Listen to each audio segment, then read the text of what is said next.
either. Not neither of us really. No, we need to have a server on the line. I know that was one of the Yep. conclusions. No. A server. No. It's a server recording. Because at the beginning, we are recording, unfortunately. I already hit start, so we can talk more later. But yes, there were some things that we can talk about adjusting for the issue. Okay, but let's talk about other issues.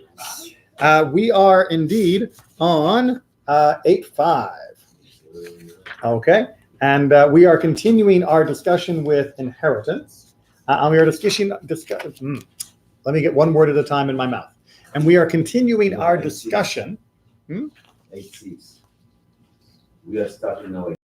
Oh, yes. Yeah, 8.6. Sorry, we finished 8.5. We're on 8.6, right? So, but we're continuing our discussion about inheritance, and we're continuing our discussion about how sometimes inheritance can be a little bit unclear. We're going to continue, by the way, in chapter 9 also with inheritance. So I hope you're comfortable with this topic. Okay, so 8.6. Do you mind starting us off? Sure. If a man said, "This is my son," he is believed. If he said, "This is my brother," he is not believed. Yet the others may join him. Read that very carefully. Yet the other. Oh, yet the other may join him in his portion. If he died, the property returns to its place. If he inherited property from elsewhere, the other brother inherits it together with him. Okay, so here's the issue, right? If I am a man and I say, "This is my son," who might object to this? The other son. The other sons, right? Because if I'm claiming a new son, then the other sons are going to get less because it'll be divided among them. However, I am allowed to claim this person as my son. Now, we're not really technically talking about adoption here. We're just technically saying if there's no evidence that this is the guy's son, but he says it is son, we believe that it's his son, right? Even over the objection of the other claimants. If you recognize that person as your son, he's your son. Make sense? Okay. But if someone says, "This is my brother," then we have a different issue. But anyway, the brother doesn't, is on the front line to heritage. These are the sons before the brother. No. Okay, hold on. Diagram. I knew I was going to have to draw. All right, so the first case, everybody understands, right? The father claims the boy is his son. This is not that. This is A, B, C. This is a man and his wife have 3 boys, right? And the man, and let's imagine the wife is dead, and then the man dies. And A says, "He's my brother." You are, but I thought that the father said he's my brother. No, okay. It's one of the inheritors is claiming that another person is a brother, which the others do not recognize. Okay. That's tricky. Exactly right. Exactly. Yeah, like I said, welcome to the soap opera. Yeah, because what happened if they are a second marriage? There's all sorts of reasons, right? It could be a second marriage. It could be it could be a boy who was born out of wedlock, right? Because if you're born out of wedlock, you're still inherit, right? The whole bastard laws of Europe do not apply to Jewish law, right? That's why when people say that the word mamzer means bastard, no. Bastard is a legal term in European law, and mamzer is a legal term in Jewish law, and they are not equal. If somebody was born out of wedlock, that might also be why this was a secret child, and then only one of them knew because their father told only him, and he believes and he wants to do what his father asked him to do. His father said, "Find my other boy, make him inherit with you," but he didn't tell the other brothers, and so they disagree, and they will not accept A prime as being one of them, right? So this is the situation. And they said, what's that? Well, yeah, because now all of a sudden, instead of 3, we got 4, right? I've just lost a huge portion. So I'm not going to accept this guy, right? So what happens? Well, the halacha is that A would still get his third, and so would B, and so would C. We're not going to deal with the firstborn, right? We're just going to say that A gets his portion. So the Batra of the supposedly brother is taken from the brother that Exactly. And then recognized. it divides. Yeah, but it's tricky because it's also in your father's side. You know what? I trust you, Aaron. We are my favorite son. Okay, go and find my other son because I feel so guilty. Okay, you do because you. What just guilty? It's also the law. So you bring it, and the other say, "Oh no, we don't recognize. Take from your money." That's not fair. Okay. Now let's imagine something different. Let's imagine A is a tricky, sneaky little jerk, and he finds someone to claim to be his son. To take them, and then right. So you take a quarter, I'll take a quarter, and then you give me half of yours. You still get plenty, but I get more. Right? We make a deal. You pretend to be the long lost son. I'll back for you, and now we can inherit. So what about maybe the brother need to bring 3 witnesses to say my father, if he bring a 2 witnesses and say my father really told me find this guy that is my brother, is that okay? It's kosher? So that's not even on this. That's not even in the Mishnah. No. If there is testimony that he really is a brother, then it's 1 quarter, 1 quarter, 1 quarter, 1 quarter. Right? No problem. No questions. As long as the witnesses are kosher witnesses and everything stands up, then of course we're not in this Mishnah at all. This is if only one brother will accept this as a brother. And then what do you do? And the answer that the rabbis are saying is, well, we can't say that he can't share, but we also, because we don't have testimony, say these must share. And so the way it'll work is, well, it's kind of a compromise, but you're right, because remember. Compromise at all. No, the brother, the guy that is losing, because instead to receive 1/3, okay, receive much less. 1/6. Yeah. Yeah. But tough life, you know. So maybe this is why everything should be documented. Everything should have witnesses. Everything should be up. And this is, remember, at the Beit Din. Ideally, what should happen? This brother should tell the other brothers, and they should compromise and work out another solution, right? Maybe each of them takes a quarter and they use the extra to pay the other guy. You know, there's lots of different ways to try and handle this, right? Or somewhere between 1/3 and 1/4. But if it gets to the Beit Din, this is the halacha. Remember, compromise can do anything. Halacha can only do what halacha is. That's why it's better to have mediation and discussion before you get to the court level. But at the court level, this is it. Now, the second half, question or comment? Yeah, I actually have a question. Since if the father says, this is my son, he's accepted as being the father's son, right? Yes, that was our first part of the Mishnah, yes. So if you have 2 witnesses who heard the father say that. Oh, yeah, absolutely. So the 2 witnesses only have to hear the father say, I heard the father. Right, so the beginning part of the Mishnah, if a man says, this is my son, that's case number 1. Right. And that is where he is allowed to say that. It is clear, and therefore the child will now inherit. The second case is one brother says his claim doesn't have the same power as a father's claim. Right? If the father claims it, then A prime is in the group, no problem. If 2 of the brothers agree that he's one of the brothers, then that counts as 2 witnesses, right? No, because they can't testify for this. Because they have an interest. They have a big interest in this, right? That's what we call nogeh b'davar. They are touched by the matter, and their testimony would be considered unreliable. And the father's not considered to have an interest because he's bequeathing that. Yeah, because he's dead. Exactly. No skin off his nose. Who gets the money after he's dead? Because he's dead. You know, it makes life easy being dead. Sorry, that's a joke. Too late at night. Okay. Next half. Did we read the next half or not? No. If he died, the property. Right. Did we read the if they died part? No. Okay, read that out. Read the if he died part. If he died, the property returns to its place. If he inherited property from elsewhere, the other brothers inherit it together with him.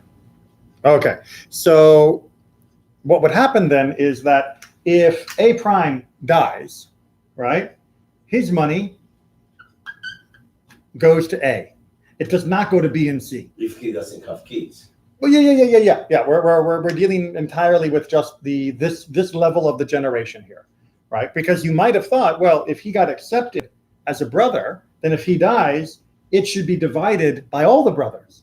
But no, this is now a contained unit that it goes back and forth between them, but not outside of the unit.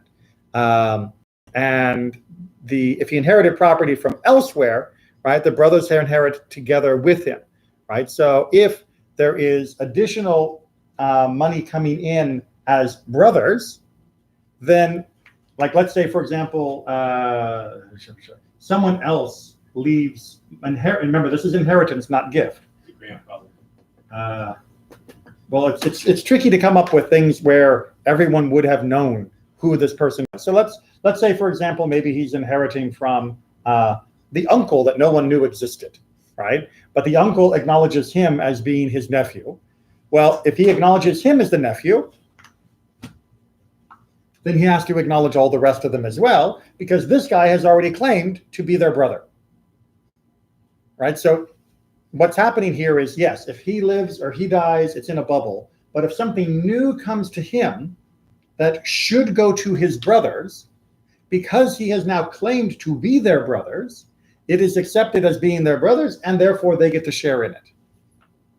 Right? It's basically he's testified against himself, against his own interests, and therefore it is believed. I thought confessions weren't admissible.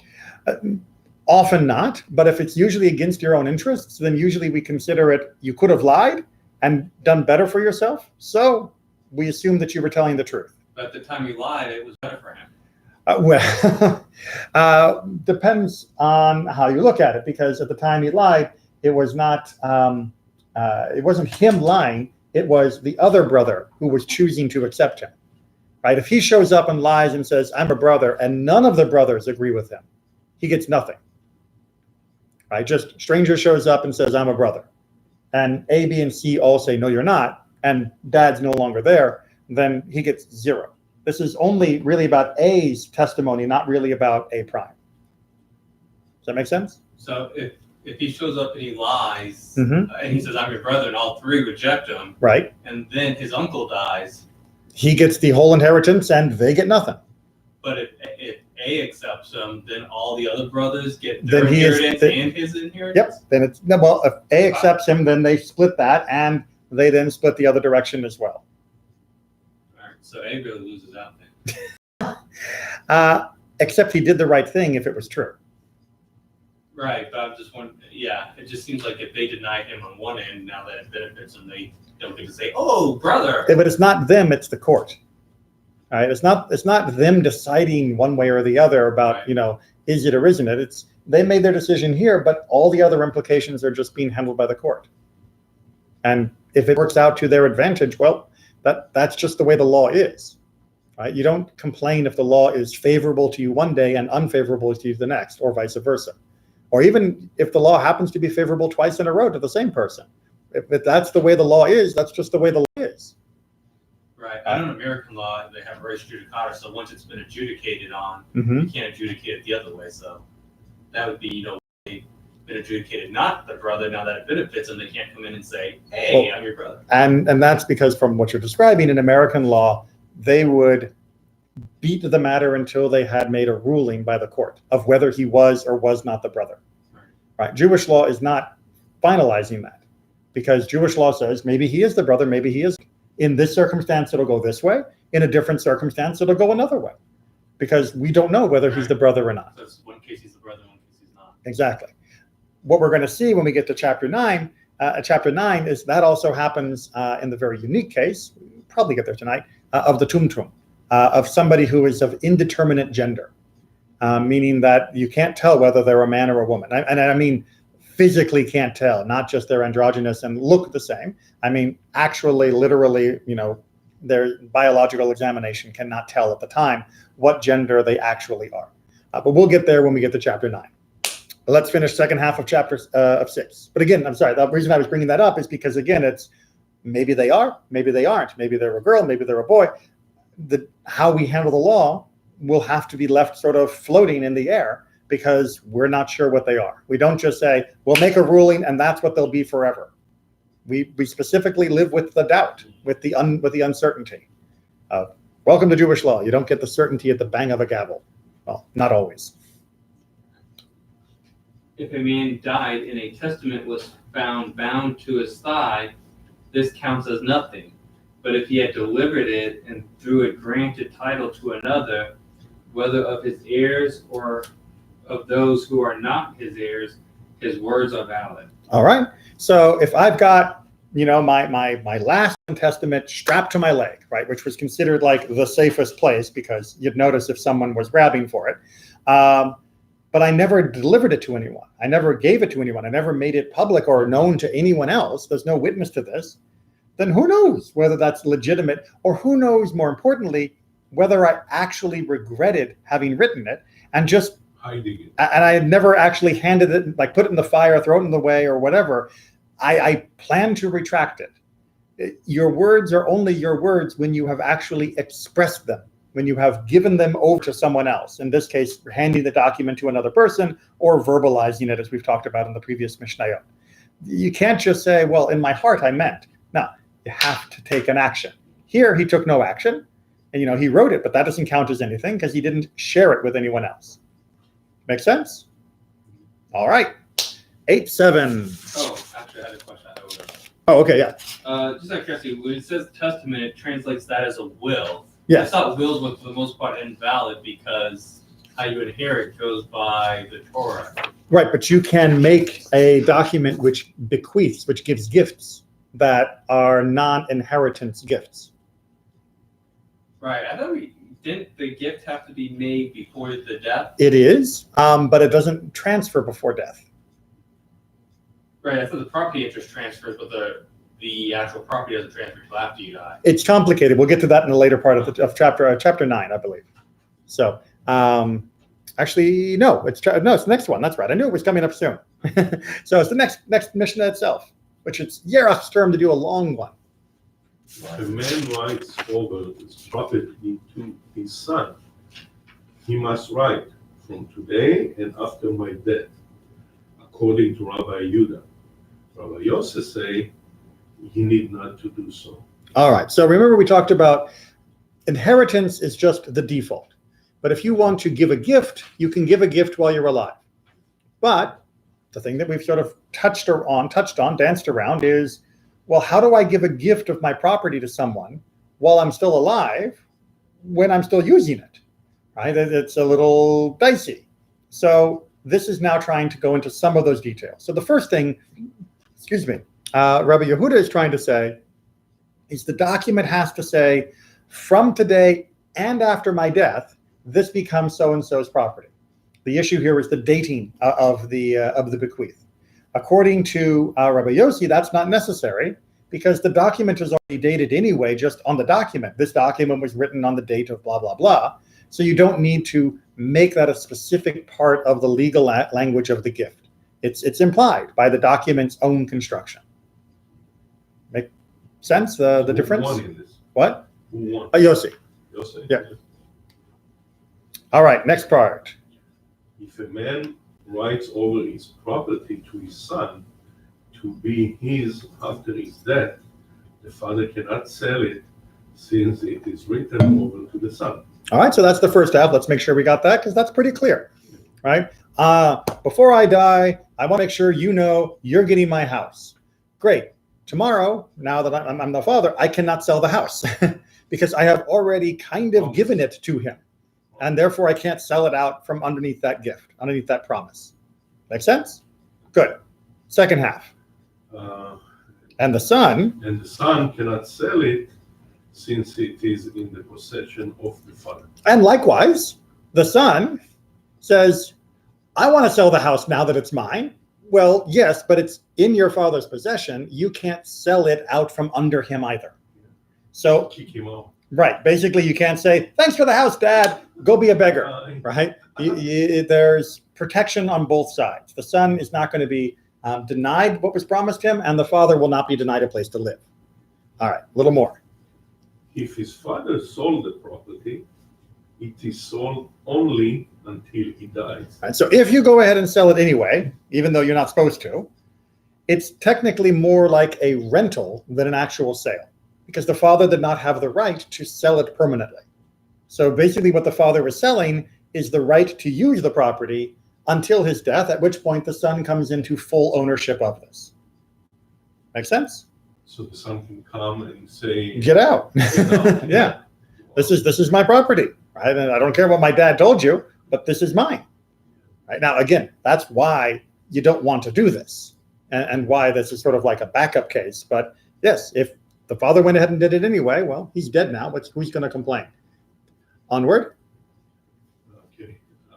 If the son sold, If the son sold the property, the buyer has no claim until the father dies. all right. So if the son pre-sells the inheritance, or the bequeath, before the father's actually dead, which is, by the way, known as counting your chickens before they hatch, the guy who buys it can't take full ownership of it until the father actually dies, because it's not fully in the son's possession to be able to sell it, which is why it was said he shouldn't sell it in the first place. This makes sense? Can you imagine all the wonderful family dramas going on around this? Yeah, exactly. But there are other things that can come up. The father harvests the crops and gives them to whomever he wishes, and what he has left harvested belongs to all his fellows. All right, let's make sure we got all the little details on this, because they're just so juicy and fun. So that's the main stuff we've been talking about is the property. But what about the stuff growing on the property when the property has already been bequeathed? Right? Sure, I can't sell the property because it belongs kind of to my son, and my son can't sell the property because it's in my possession. But what about the crops? What about what I grow? The stuff attached to the land belongs to the inheritor, and the stuff Well, that's while attached. while he's still in possession of the land, the father is allowed to harvest it and sell it and do whatever he wants with it. Right? The son can't claim the produce as being his part of the bequeath. Bequeathment? Bequeath? Inheritance. Yeah, but inheritance I'm using only for the default system. I'm trying to come up with a different word to differentiate between the gift. Yeah, the produce is not part of the gift. So the father can sell them or cut it and harvest it and give it to whoever he wants. So if he wants to give apples to every boy and girl in the whole town, he's allowed to do that. And the son can't say, but that's my property. He can't do that because it's still his right. Same reason that he can't sell it. Right. It's still his right to dispose of it as he wishes. But this is right until he dies. And if there is anything left over, right, what has ever been harvested, right, that, like, so let's say he goes out, he harvests, 5,000 pounds of apples, and then he drops dead. The 5,000 pounds of apples do not belong to the person who's getting the gift. Those are divided as an inheritance among the normal default heirs, right? Because that is, as Aaron was pointed out, that's detached property. It's not part of the ground. It is now part of the movable property that is shared equally among all the heirs. If he left it on the trees, then it would belong to the person who now came into possession of the property. But once it's detached, it's become movable property, it's disposable, liquid assets, whatever you want to call it, and now it's divided among the heirs according to the regular rules. So the father keeps the property until he died. Yep. And also everything that produces property is by the house. Yes, exactly. Everything it produces, and he can deal with it as he wishes, but once he dies, anything that was already harvested becomes communal property for the heirs to be divided by the estate, but the land itself would then go to whomever received the gift, whoever it was promised to. Okay, next section. If he left elder sons and younger sons, the elder sons may not take care of themselves from the estate at the expense of the younger ones, nor may the younger ones claim maintenance at the cost of the elder sons. Okay. Rather, they all share alike. Okay, so you've got different sons of different ages. They have different needs. right? An older person might need more than a younger person. I mean, As a family, maybe. well, not just a question of family, but even if they're all single, if I'm, let's imagine I was a college age person, and then I have someone else, my youngest brother is in kindergarten, right? Well, how much money does he need to take care of, right? You buy him a couple of comic books, give him a box of Cheerios, he's fine. But I need a car, I need tuition, I need all the other things that my father would normally provide me. And the answer here is no. It's divided equally according to the number of children, number of sons, specifically in the Mishnah.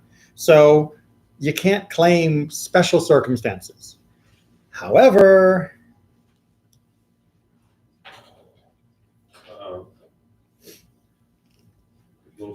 if the older son's married, oh, okay.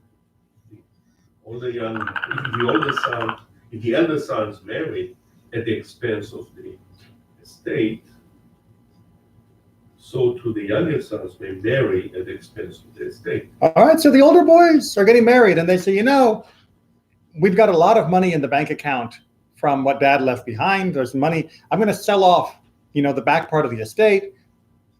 The younger sons get to do that too. That if you are liquidating the assets of the estate for your own marriage, then every son has the right to do the same. But they part, not every. Well, here it seems to be talking about when we have younger people that they haven't come into full possession of their part. And so the question is, the entirety is being diminished. What about for the younger people? And the answer is, when they're old enough, they will receive the same kind of help with their weddings that you received, that you took from the total estate. However, if the older brothers were married before their father died, and their father had lavished much on them for their weddings. Well, let's see what the Mishnah handles for that. That's the last sentence on this one. If the younger son. If the younger son said, we will marry in the way you married, they do not listen to them. For what their father gave them, he has given. Right, so, history. If dad gave you $10,000, $20,000, $30,000 to get married while he was alive, that was his choice.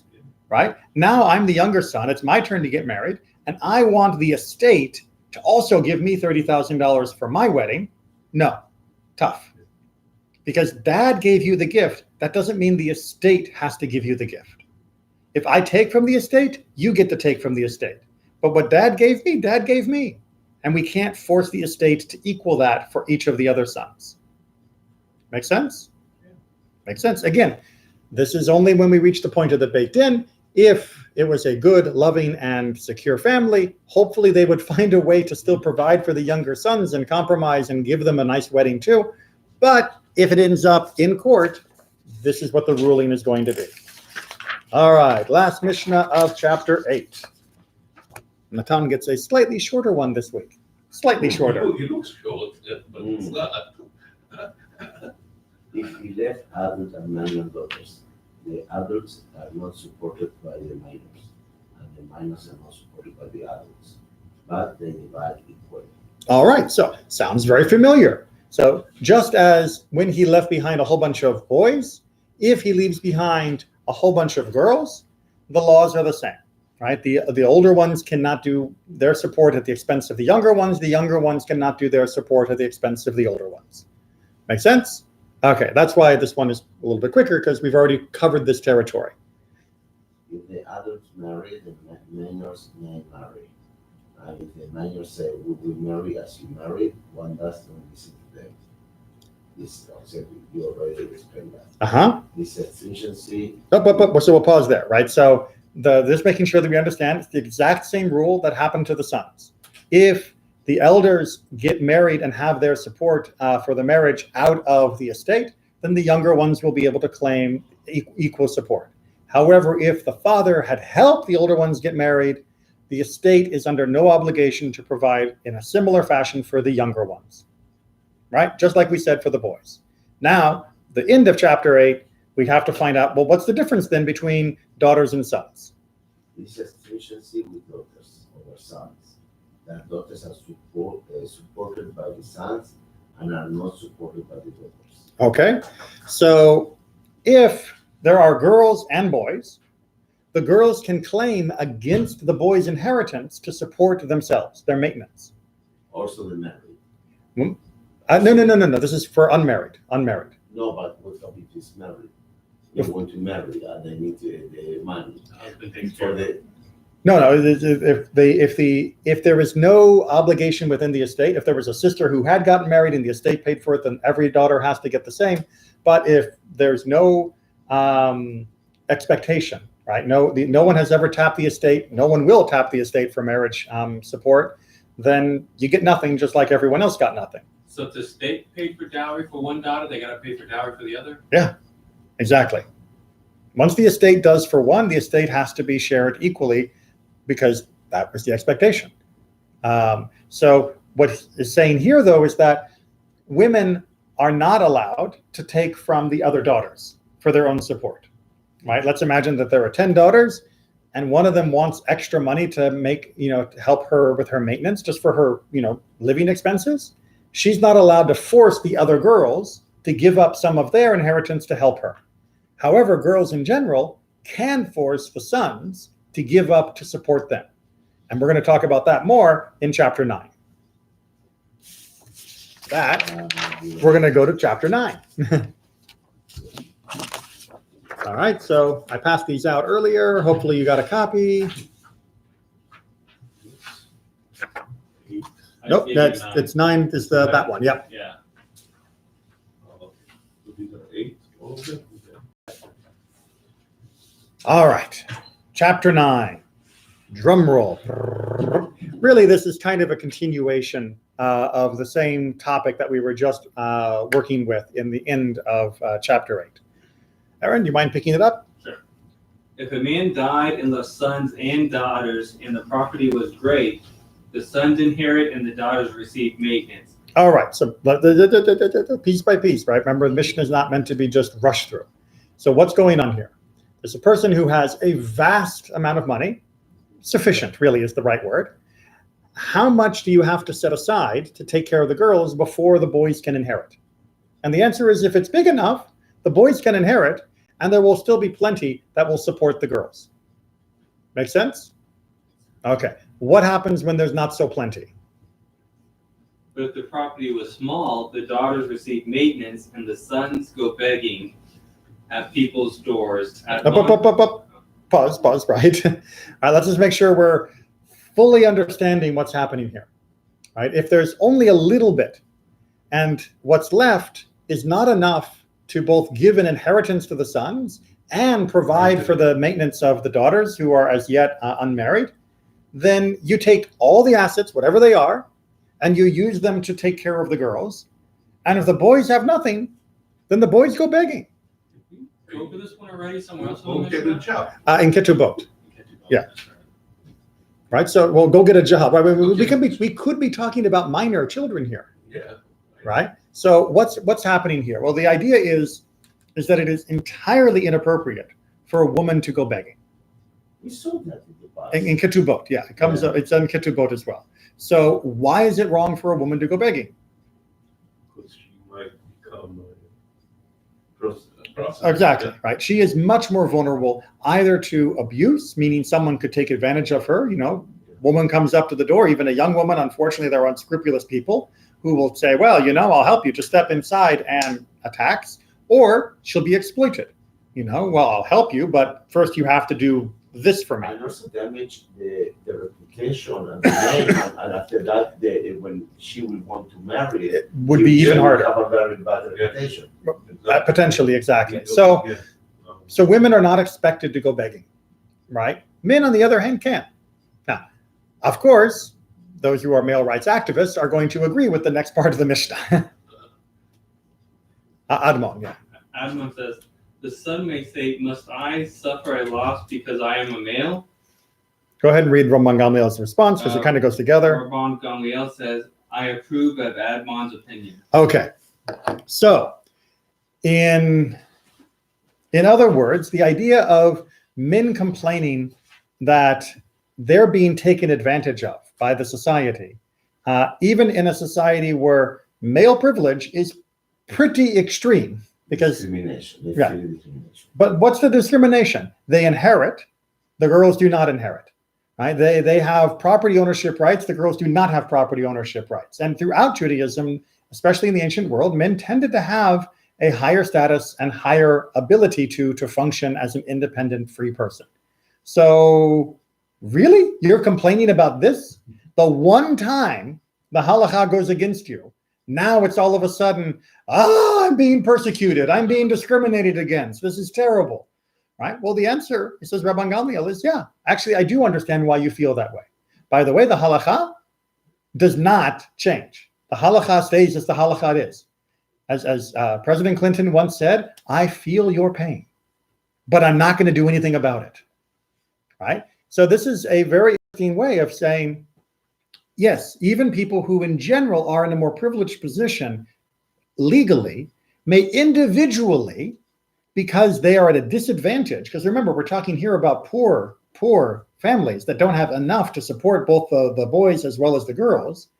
The individuals in those families will say, look, fine, laws of inheritance are great if you have something to inherit.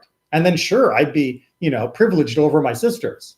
But we've got, almost nothing. And now the few regime we have is going to them, and I have to go begging just because I'm a man? Why am I being punished because of my gender? And the answer is, you make a good point. It's really sad that this is happening, and you're right. But this is the way the halakha works. And in 99% of every other case, you come out on top over your sisters. But yes, for this, you're right. It doesn't seem fair. I wonder how the other 99% feel to them all the other times. So it's not new that people will often sometimes complain about these things. It's not new that people will say, well, it's not fair because I don't enjoy the great status that other people have because my family's not wealthy. So why should I be made to suffer, just because of my gender? But law is consistent and not taking into account all the particulars of each individual situation. So, we good? Okay. Now, if you're happy about taking care of the most vulnerable, in this case, the women, you may have a different opinion about how we take care of another vulnerable class in the next Mishnah. The one with the doubt. Okay, so doubtful gender. This is referred to as a tumtum in the Mishnah, in the Hebrew. This is somebody who lacks any sign of a gendered genitalia. This was something that apparently, and still can happen, where oftentimes in the particular genital area, there will be skin covering where the genitalia should be, like an action figure. There's actually nothing showing because it's hidden underneath. Now, sometimes signs of gender will appear later on, at which point you can make a determination, but sometimes a person may never be clearly male or female by genitalia at any point in their life. We saw this also before. So yeah, it comes up from time to time because it is, first of all, it's an extremely rare condition, but it's a condition that really shows the borders of different discussions about men and women, because what happens when you have neither? Right? How do you handle that situation? So we've had all these discussions about boys inheriting, girls inheriting. What about the tumtum inheriting? Right? The person of doubtful gender. Make sense? Okay. If a man left sons and daughters, and one that was of doubtful gender. Okay, so I should point out, by the way, as well, especially in our current days, this is talking about someone that is physically of doubtful gender. This is not talking about someone who has chosen to have an asexual identity. Gender identity. Right. This is not talking about someone who is transgender or who has changed their gender or who has embraced both genders. This is talking about a medical condition in the days of the Mishnah. Right? The laws of regarding sexuality in the modern world are much more complicated and not contained in the Mishnah. So let's just make sure we understand we're talking about a historical circumstance, not about many of the modern questions of sexual identity and orientation. Good? Good. So now we have 3 kids, 1 boy, 1 girl, 1 we don't know. Okay, so what happens? If the property was great, the males may push him. The one doubtful onto the female. Okay. So if there's plenty, remember we said in the last Mishnah, if there's a lot, the men inherit and a little bit's left over for maintenance of the girls. Okay. So the boys inherit and they look at the tumtum and they say, you're with them. Meaning you don't inherit with us like a boy. You go with the girls, meaning we'll maintain you. That's what the halacha is. Right? Because he cannot prove that he is a he, he is not allowed to take from their inheritance. Because if he's not actually a he, then that would be theft. It would be unlawfully taking someone else's property without proper justification. So the wording is harsh. And again, this is unfortunate, but the basic logic behind it is if you can't prove you're actually a boy, just like when we talked about with A prime and A and all of that, if you can't prove that you're in it, then the court is under no obligation to take from those who are proved to give to you. Yeah, but so I finished the sentence, but he loses. He loses both ways. Yeah. So let's go. Let's get the second half. I told you weren't going to enjoy this. Let's get the second half out. Are they supposed to lose both ways? Because the person claiming. Let's get the second half on the table, then you can give me the analysis. If the property was small, the female may trust him into the male. Okay. Same way, the opposite direction, right? If the property is little, then what do we say? We say the girls get the maintenance and the boys have to go begging. Well, the girls are now the ones who are gathering, and they can say to him, you're not one of us because you can't prove it. Right. So that means you're a man for this, and that means you have to go beg. So you're lose. Okay. Wow. So you can either look at it as the tumtum loses both ways. Is there any other positive spin here? It's not a positive spin, but it's not that the tumtum is being punished. It's that the court does not feel comfortable taking from the definite property owners to give to an indefinite person. Well, but Probably the way to avoid this is to the father to have the tumtum a special gift or something. What an idea, right? What an idea. Much easier if the father just gives a bequeath to avoid any of the issues of inheritance. Absolutely. However, if there's not much to bequeath, then you can still end up in trouble. Yeah, but okay, I understand the first part. Okay, you're right. It's very unfair and truly to take part of the property to someone else. Okay, let's say, okay, you're fine, you're right. But the second part, not. Because the female that they don't receive anything, the only thing that they don't need to beg in other houses. Right. But now, yes, you send him to begging. So now it's not like you are taking unfairly But you property are. from someone. But you're taking away from the resources that were used to provide maintenance for the girls. Yeah, but if the first If there are part, three people who have access to the fund, it will go down much faster. I see a different logic. If the first part of the sentence you Mhm. say the tendency if you are in doubt is okay, you are a female. Okay, for when I have a lot of resources, and you decide you are a female, you cannot say now, oh, you are not enough resources, but now you decide that you play like a female, like a boy, Right? Like or one or the other. You cannot do both ways. It's like logic. But it would never be both ways for one person, because But they either always in both ways. no, It's an the law is inconsistency. consistent. The law is consistent in the person who comes to make a demand has to provide proof of their claim. Right? If I claim that you owe me $1,000, you don't have to prove that you don't. I have to prove that you do. Right? Or else we'd all be in trouble. So what happens here is if he wants to prove, let's use the term tumtum because it's not gendered. If the tumtum wants to prove that the tumtum can have part of the inheritance, then the tumtum has to prove that he is a male. If the tumtum wants to prove that she can get maintenance, then the tumtum has to prove that she's a female. Since the tumtum can't prove either of those things, they are disqualified from both categories and have to, depending upon the circumstances, have to be put into the alternative category of those who have claim to the property. That's true.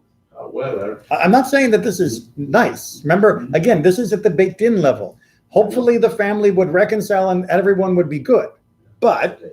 But from the legal point of view, Mhm. by the halacha, if you see by the halacha what you're doing, the law is inconsistent because you are for one way you say all the burden of proof is always on the tumtum, and no matter what, it's always for failing. Okay, Well, or you are in one part. You say, okay, we act you like if you cannot demonstrate, we see you as a guard. And the other hand, the same law system say, oh, if you cannot prove something, we see you as a boy. right. So the same law say if you cannot prove your gender, we see you in opposite direction. It's completely inconsistent.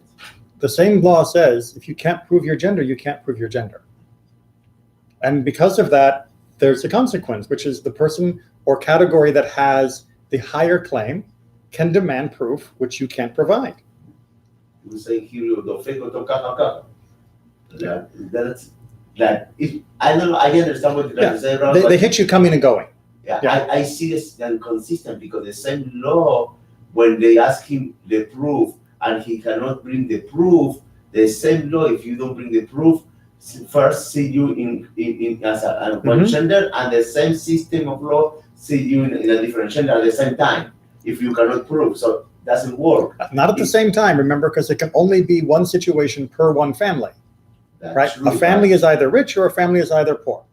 true, but in the sentence, the law system say, okay, the law say in the same sentence, we see you in one way and we see you exactly 180 degree opposite, okay, the other way, if you cannot prove. But the law should say, okay, if you cannot prove your gender, with the law, the law see you as boy. But remember, this or is girl. it's not exceptional. First of all, the tumtum has problems like this in many different places. But this happens in many different legal codes. Right? In American legal code, like in tax code, you often end up with people at the very bottom of the income level having a very generous tax code for them, and the people at the top of the income have a very generous tax code for them. And people in the middle, they get it both ways, right? Because the law does not seem to necessarily meet them. You can complain about whether that's inconsistent, but it simply is. They don't meet the criteria for being poor, and they don't meet the criteria for being rich. If you don't meet the criteria, you don't meet the criteria. You can change. Okay. But in this case, you cannot change because it's something. It's not in his hand. Exactly, and that again is very important to continue to remember that. So, just a question, Rabbi. Yes. Because we don't have all the Gemara. Is there any rabbi there that can see my point?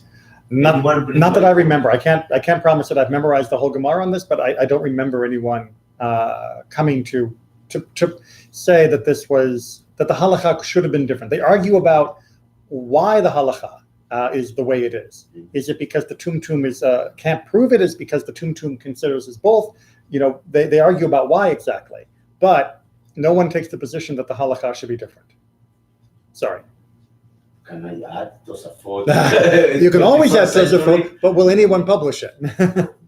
Anyone can write any commentary, but will they publish it? And I'm not sure that either of us are going to be considered one of the Achronim to have the status of being, part of the next layer of Post-Achronim. Yeah, exactly. Post. Okay, let's go ahead and finish up. Still you, sorry. If a man said, if my wife shall bear a male, he shall be given 100 zuz. And she had a male, he receives 100 zuz. All right, makes sense, right? So he's dying. She's pregnant, and he says, if it's a boy, give him a gift of 100 zuz, and then dies. And she has a boy. It's 100 zuz. By the way, can we see where this is going? With the tumtum? Okay, keep going. If he said, if my wife should bear a female, she shall be given 200 zuz. All right. And she had a female, she receives 200 zuz. Okay, so if she says if it's a girl, give her 200 zuz. And if it's a girl, fine, right? Again, maybe providing for the extra maintenance that a girl might need. If he's to receive 300? No, maybe. Yeah. If he said, if my wife, I think it's a typo here, if my wife. Yeah, if my wife, yes. My wife shall bear a male, he should be given, If she bore one of the 4, 6. No. If she said, my wife shall bear a male, A male, he shall be given 100 zuz. and if a female, 200. so he takes the same two sentences and puts them into one conditional phrase. Okay, so now we know that when the baby comes out, we're expecting a boy or a girl. What happens? And she had a male and a female, so that means the tumtum. No, twins. she had twins. Twins. Okay.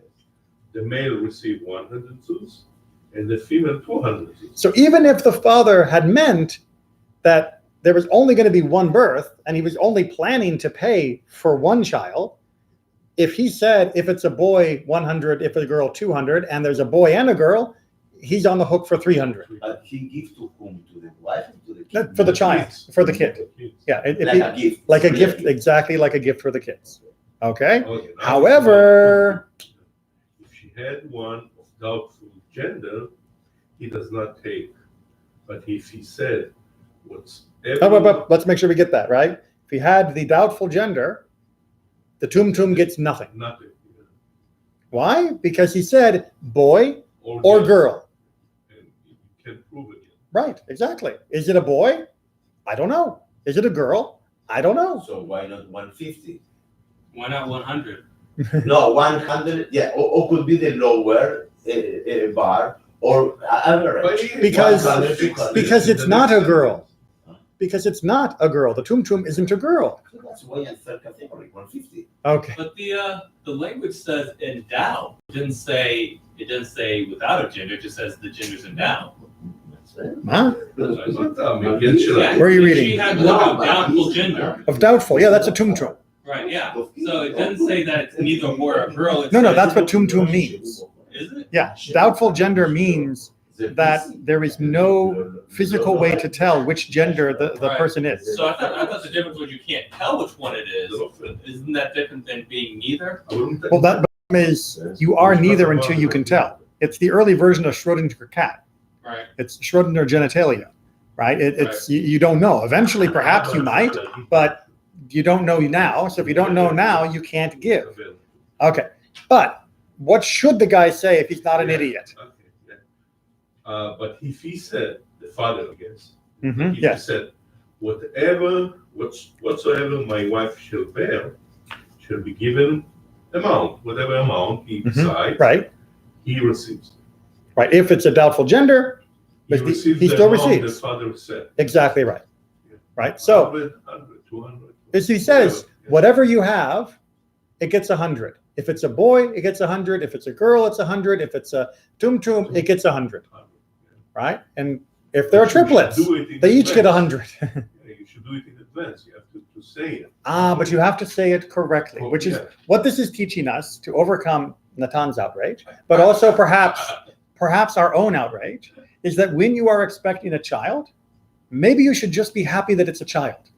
Maybe the way you phrase it shouldn't be, I hope it's a boy, I hope it's a girl, but just, I hope it's a baby.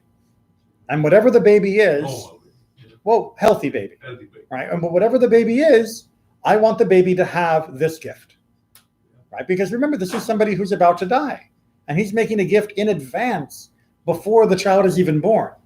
And that should be somebody that is willing to give, openly, rather than just to one or the other, or to two, but not anything different. And that's, I think, a good place to finish it for tonight, and I think a good place on the Wait, Mishnah. we need to- No, there's the last One sentence. last. Oh, yeah, sorry, Yeah. sir. And I Sorry. think that's the most important. Yeah.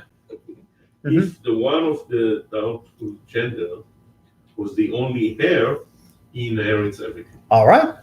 Because who else would get it? Nobody, yeah. Right. He has to. But there is an answer to that. Who else could get it? Brother, The brother of the deceased, yeah. the uncle, or the father of the deceased. But no, But no, the tumtum, because son are first. well, because progeny are first. Yeah, probably. Offspring. Son means The children. offspring, yeah, but it's very gendered here, so I want to make sure we're Yeah. gender neutral, right? The Yeah. offspring supersede any other relatives, even if the offspring is of doubtful status. What about if you had sisters? Well, then they, Sisters first. well, then Sisters go first before the two, no? they would be provided their maintenance, and they could tell him to go beg. Can they? No, but if they have money, Or to inherit, you mean? Yes, You know what? I'd have to double check that one. I don't remember what happens in that case. Because by the logic of this, he should receive the equal part of the sisters. As a minimum, yes. Yeah. So I have to double check that Follow one. the Yeah. logic, yeah. So you see, people have had questions about gender identity and status and all of these things for a very, very long time. So it is complicated, but of course, what have we learned is the best way to handle inheritance? Write it in advance. Write it in advance, make it a gift, don't just make it an inheritance. Publish it. And make sure you Don't give keep it on your, to some, don't just keep it on your thigh. Yeah. Yeah, don't just keep it in your pocket. Right? Make sure that you actually share this with other people so people know what your wishes are. And I do believe there is a tendency here.